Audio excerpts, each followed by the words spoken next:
Hi, Jim, we've met before. Yes. Yeah, I remember. I see a lot of familiar faces on here, actually.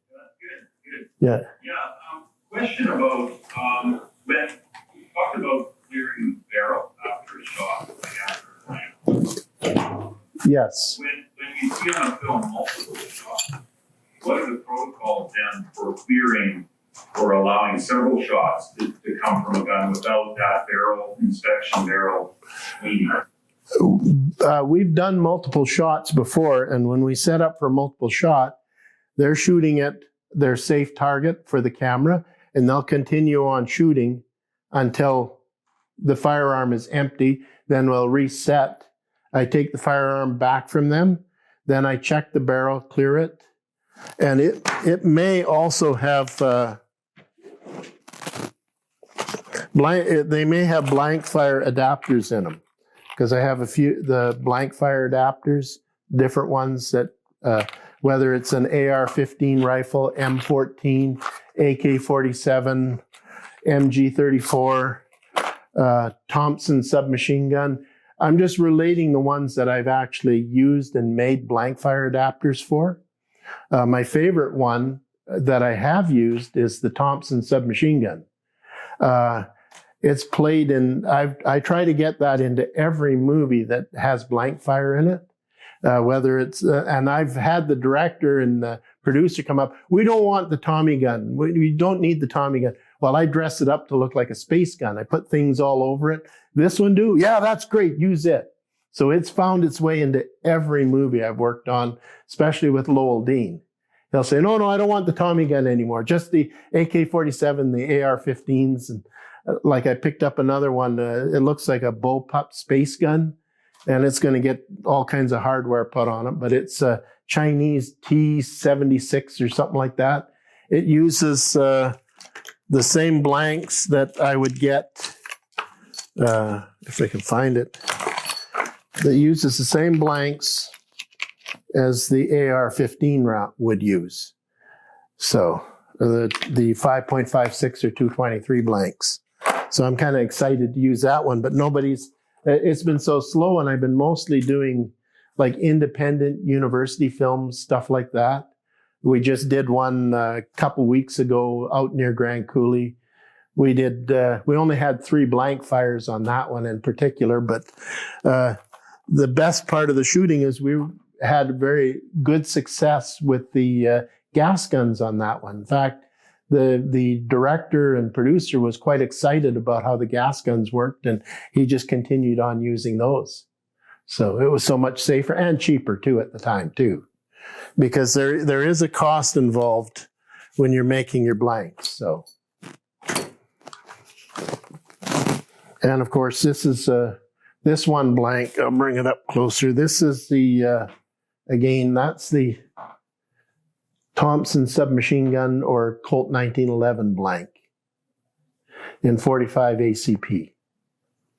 So, do all of the blanks do not present any sort of bullet at the end of the casing? Is that right? They all be open, or are there certain types of blanks that will actually appear like a real live bullet? No, all of them will be either crimped end like this. Okay.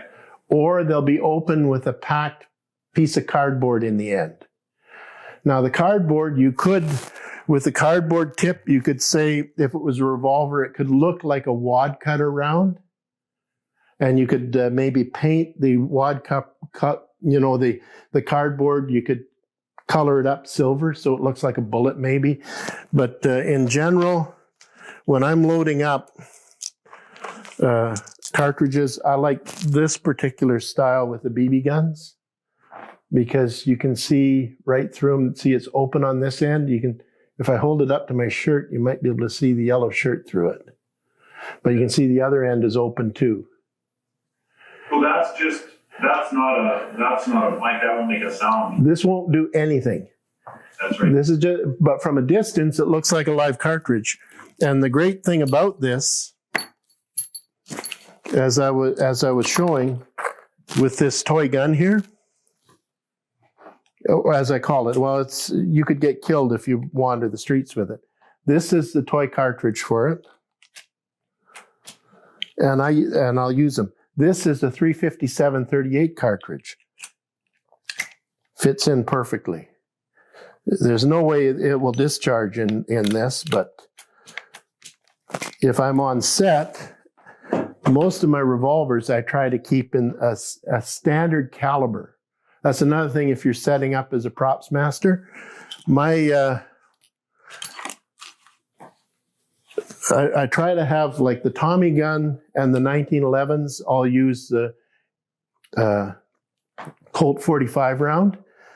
When I got my Glock and set it up for blank fire, it's not in 40 cal, it's not in 9mm. I got it in 45 automatic Colt pistol, so one size fits all. When I purchased my AK-47, I purchased it to take the same size blanks or cartridges as my AR-15 rifle. And the T97 that I just purchased uses the same. So that way I don't have, when I go on set, if I'm going on with AR-15s or my AK. Now, yes, a discerning expert, firearms expert, will look and say, well, yeah, your magazine doesn't have enough of a curve in your AR-15. Well, it's cheaper. I have one size fits all. That's why I do it that way. So that way I don't have to go with a myriad of different kinds of cartridges on set, blank cartridges. But there again, like another big no-no is live cartridges or live ammunition on set. That's a big no-no. But what I do like to see and get the actors comfortable with them. We have a range day. We'll go to a shooting range, and we have enough safety officers to supervise everybody. Now, your PAL license and the business firearms license together, they allow you to supervise, in Canada anyways, they allow you to supervise someone who has no license. But we have to remain, like I said, they call it the camera eye line, where the actor is looking this way toward the camera. Now, only people who are allowed in the camera eye line is the cameraman, because otherwise you get some actors that get flustered, they get confused. And I remember I had one director, his last name was Newman. He was chewing me out for being in the camera eye line. But I was off camera enough, so because the shotgun was being aimed at this angle, and I made sure it was safe. And I said, no. I said, I'm either beside the camera in the camera eye line, or I'm standing beside your actor, which isn't going to work because the camera will pick me up. I said, so if you don't want me in the camera eye line, that shotgun's going with me.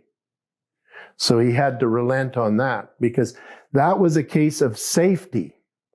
Safety comes first over anything else. I had to be within range to control the situation in case it went. And there again, the laws have changed a little bit since they brought in Bill 21. Prior to that, you could have props masters, and in Western Canada, they might look away the other way if you were filming a school film, university film, or a small indie film, and you went and you sent someone down to buy prop firearms from Cabela's. You bought a bunch of these BB guns because they look real. In fact, this looks so real. Aside from when you look right directly in the muzzle, you'll be able to see that it's not real. But sometimes I'll take a marker pen and mark it really black so you can't see the barrel, and then it looks more real. And they're great on set. They're a lot safer. The worst thing you can do is you might take someone's eye out with it. As if you have ever seen The Christmas Story, the movie, Ralphie wanted his Red Ryder BB gun, and every time he asked for it, oh, you'll shoot your eye out. And it was a major conspiracy against Red Ryder and his BB gun.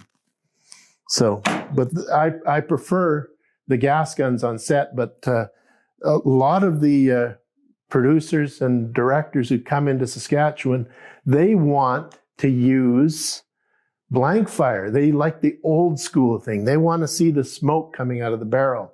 They want that when they're filming. So that's easy for us to do. We can do that. But there again, different safety protocols. Because remember, I was on set when we had the first Wolf Cop movie, and I'm trying to teach Amy Matisso how to set up and carry her revolver and use it as law enforcement would. And then teach her so she looked like she was proficient when firing and how to look proper. So she was nervous. She didn't want to fire. Afterwards, she wanted the nickname Gun Girl because she was a good natural shot. But you'll find a lot of people who come in who've never fired a firearm in their life. You get them over the nervousness by bringing them up with 22 blanks first. So they get used to the violence of the thing discharging. Then the next step up, you go to 22 short rounds. So then they can see that they're hitting the paper target. Then you teach them how to muzzle control and how to direct use the sights on it. And then after you show them how to use the sights, you'll go to we were using a 38 revolver for Amy. And all of a sudden, she was probably a better shot than I was. I covered everything that you need if you're interested in getting toward it. If you have any other questions, whenever I'm available, I'm more than willing to discuss it.